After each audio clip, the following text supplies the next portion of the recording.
Hey guys, how you doing? Welcome. Today is my long-term review of the RADON Jealous AL10 HD.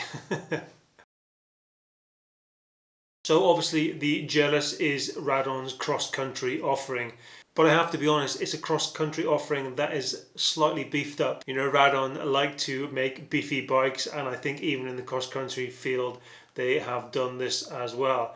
Why is it a beefed up version? Well, only for the fact really that it brings a Fox 34 performance on the front. And I don't know, to me, I'm no cross-country expert, but that seems like a pretty burly fork to be sporting on a cross-country bike. Like I said, I've had this bike for a good long time now, and I want to go over my thoughts on the bike, the things I really like, the things I'm not so convinced by, and hopefully whether it might be the bike best suited to you or not. Okay, so let's get into a general overview of the bike. As I mentioned, it's the Jealous AL10 HD, which means it's the top of the line aluminium version. They actually do a carbon version of this as well, but we're with the aluminium version today, which is good in one respect because it means it actually has a little more flex and is a little more comfortable on those longer rides. So, as I mentioned already, it comes with the Fox 34 Performance up front, and that has 110mm of suspension, which I think, you know, for a cross-country bike is more than enough. You're going to be bombing along those fire tracks and those flowy, not so technical descents and not so technical trails rather. So I think it's going to be more than enough. One of the other aspects that makes me think it's a little more burly than perhaps other cross-country bikes is the fact that it comes with Magura MT custom brakes on it, and you know, if you've seen other videos, you know I'm a huge fan of Maguras. I have Maguras on all of my bikes, in fact, and they have a huge amount of stopping power. So I don't know whether the RADON just got some kind of special deal on Maguras. Obviously another German brand as well, but they are on there and they are going to stop this bike no problem. Obviously this is a very lightweight bike. So when it comes to gearing, you have the Eagle GX edition on there. Now, GX is a hugely reliable system. These things will go for years. You know, they're the middle of the range system that SRAM have in place and have proved to be very reliable over the years. So this should last you a good long time. It also comes with the new SRAM dub system on there as well. Now, I have very little experience with the dub system actually, so I couldn't tell you how it is to maintain and the longevity of it, but I'm sure, again, being a SRAM product, it's going to be fantastic, and I certainly didn't have any issues with it. And of course, last but not least are the wheels. It comes with GT Swiss M1900s, which again I would think were pretty burly for a cross-country bike. I'm sure you could get far lighter wheels on there. These are, I would say, trail wheels. In fact, I have one of these on my e-bike, which gives you an idea of just how much of a battering they can take on my Enduro e-bike. So yes, a very solid build.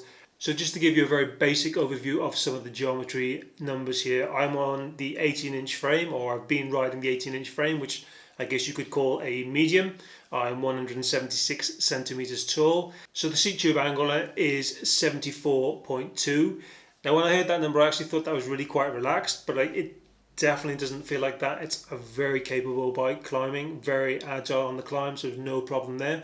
And with regards to the angle on the fork, we're looking at a 69.2 degree head angle.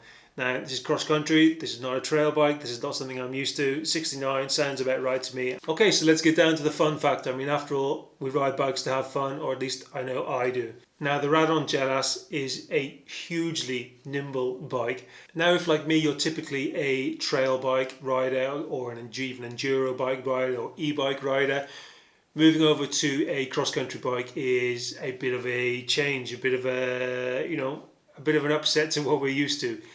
They are so light. I mean, apparently this comes in at just over 11 kilos, but it feels even lighter than that. It is just so playful. It is just so easy to move around, and the speed is incredible. You know, when you put down a pedal stroke, as there is no suspension on the back, everything just goes through immediately and you can feel the bike giving you that power back. It's just so responsive under power. So to come back again to that difference between, you know, I'm a trail bike rider and this is a cross-country bike, does that mean that, you know, you can't have a huge amount of fun on a cross-country bike? It's not a full sus, you know, it's not for throwing down hugely technical trails, but you can have such a blast on the countless kilometers that we certainly have around here in central Spain of fire track and country lanes, of more mellow trails, which we don't have a huge amount of around here. But if it's not too technical, you can have some insane fun on here, because the bike, it's so light, you know, you can just get it up into the air, no problem. If you want to feel good about your bunny hops, get a cross-country bike. It's going to feel really good. Getting over those jumps, getting over those rocks, getting over those routes is fantastic. So it's a cross-country bike, and on a cross-country bike we want to be doing miles. We want to be doing lots of them. We're going to be climbing, we're going to be on that fire track, we're going to be on those country lanes. Maybe we're even going out on a bike tour or on a bike packing trip. You know, you're going to be spending a long time in the saddle, so is it a comfortable bike? Is it something that you want to be spending all day on? And I'm quite happy to say that yes, it is. You may want to swap out the saddle. You know, a saddle is a hugely personal thing. Hugely personal. I know I definitely have to have the right saddle for me, but once you do have that set up, then you're going to be very comfortable on this bike. I actually took it out on a short bike packing tour with the saddlebag underneath the seat, and it was incredibly comfortable. I had a great time out on the fire roads, out on the trails that we took it to. A fantastic bike to do a bit of touring on as well, if that is your bag. But I think for most of us, we probably do a mix of everything, right? If you have a more cross-country orientated bike, you're probably going to be hitting the trails as well. Maybe they're not that gnarly. You're probably going to be hitting a bit of road to get to the trails. You're going to be hitting that fire track. You're going to be hitting a little bit of everything, the gravel, to get there and back. So I think the cross-country bike is almost the sort of do-it-all bike in the truest sense, not a trail bike that does everything. You know, this is a bike that will do a little bit of everything. Obviously, if you do go down the more gnarly tracks, it's going to be more it's going to be more exciting, it's going to be more interesting, and it's probably going to require a lot more energy from you, but it will get there. I think one of the great things that Radon have in their bikes is the build quality, and not just the level of components you get for the price. This bike was actually €1,999, and I think you'll agree for the spec that you get on this bike is fantastic value. But it's not just that, as well as great components, they are actually really well built, and I don't think you would have any problems taking this bike to a perhaps slightly burlier terrain than it was intended for. So what else can I say? What about the bike didn't convince me so much? What about it didn't I like so much?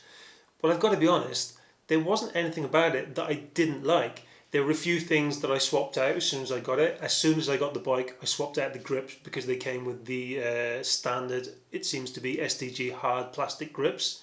I think they may have changed this now for the next year's model. The saddle wasn't the most comfortable for me, but like I said, that's something very personal. And again, the only other thing I would really change from personal preference are the tyres. I've managed to kill every single Nobby Nic I've had on pretty much the first ride. Admittedly, I didn't kill these ones, but I did puncture, and punctured several times. So that wasn't fantastic, but that's personal preference. It depends where you ride and the kind of riding you do. Again, I will stipulate, you know, I'm a trail bike rider coming over from trail bikes. I found that I had to put in a lot more work on the cross-country bike. Obviously, it's a hardtail. You have to be far more involved. If you're on slightly technical terrains, you're going to be moving around a lot more and making up for that lack of rear suspension. But if you're already a cross-country rider, if you're already into hardtails, you know this already. The RADON Jealous has been so much fun. It's been so agile, both going up and down. It weighs nothing. It has just been a sheer joy to ride. It's time to send it back now, so I'll be back on my own bikes from now on. I hope you've enjoyed the review. I'm sure I've left out a load of stuff. If I have, ask me the questions below and I'll do my best to get back to you. And if you have the Jealous, let me know what you think about it. Are you having as much fun in it as I have? Alright guys, hope you've enjoyed the video. Don't forget to hit the thumbs up and leave a comment. Let me know what you thought. Take it easy guys. Hasta la próxima.